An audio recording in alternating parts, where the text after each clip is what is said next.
Hey guys, Sox Cardman Matt here, and today I want to answer one of the biggest questions that people who are new to buying and selling cards online have when they first get started. I sold some cards on eBay or Facebook or whatever, and I need to ship them out. What's the best way to do that? So, today I'm going to teach you. Ready? Let's get started.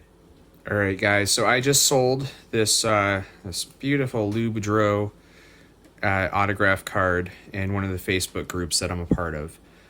So I need to ship it out. So there's a few things that we need. You'll see I have the card. I have it in a top loader, one of the rigid holders for the cards. I'm actually going to take it out of the top loader. And I'm going to put it in this little, being very careful, this little plastic sleeve right here. They call these penny sleeves.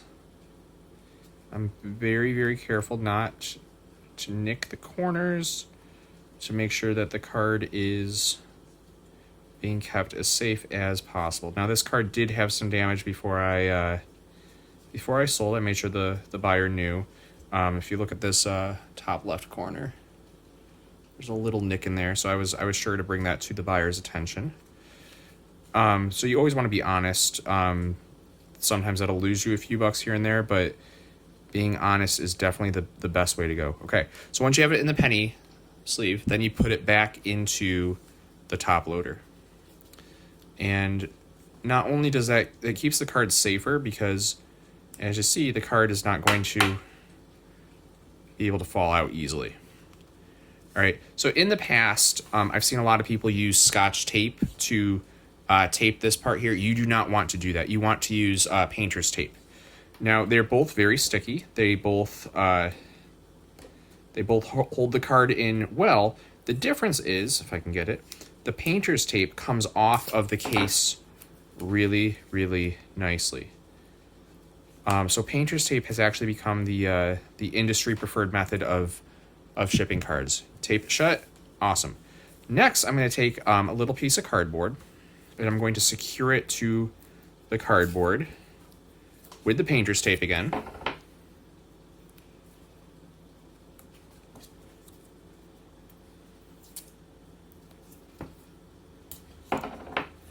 Awesome. This will prevent the card from slipping around while it's in the envelope. Then I put it in a piece of paper. You can tape this to the piece of paper. Actually, that's probably what I'll do here, just to have one extra safeguard in place to protect this card, because I know it's a one-of-a-kind card. I actually got this card autographed myself long time ago down in Cooperstown. It was a really cool card show down there. Then I fold the piece of paper just like I would if I was sending a letter. And now I can put this letter, can't tell it's a card, right, into the envelope. And then I would seal it. Ideally, I should put the person's name in there, my return address, before I put it in there. So I'm not going to seal it just yet because I don't want you to see who I'm sending it to, because privacy and all that. Now, when I do mail this out, I'm going to want to make sure that the post office knows I want this to be a non-machinated envelope. And all that means is that it's not going to go through a machine. Sometimes they'll have a scanner and the envelope will go through it, and that could potentially damage the card. Sure, it costs a little bit extra to ship it that way, but in the grand scheme of things, that dollar or so extra that you have to pay for shipping is going to keep the card in better condition. You want to treat your customers well, just like you would any other type of business. So take that extra step. Pay that little bit extra. If you're concerned about making a profit, then build that into the price when you're pricing your cards. It is the best way to make sure that your customer is taken care of and they get exactly what they paid for.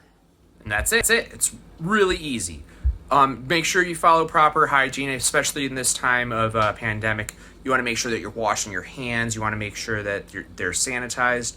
You want to make sure that they are dry and everything before you start touching the cards, just to make sure that you're not getting any sort of oils from your hand or chemicals from whatever you were washing, sanitizing with onto the card.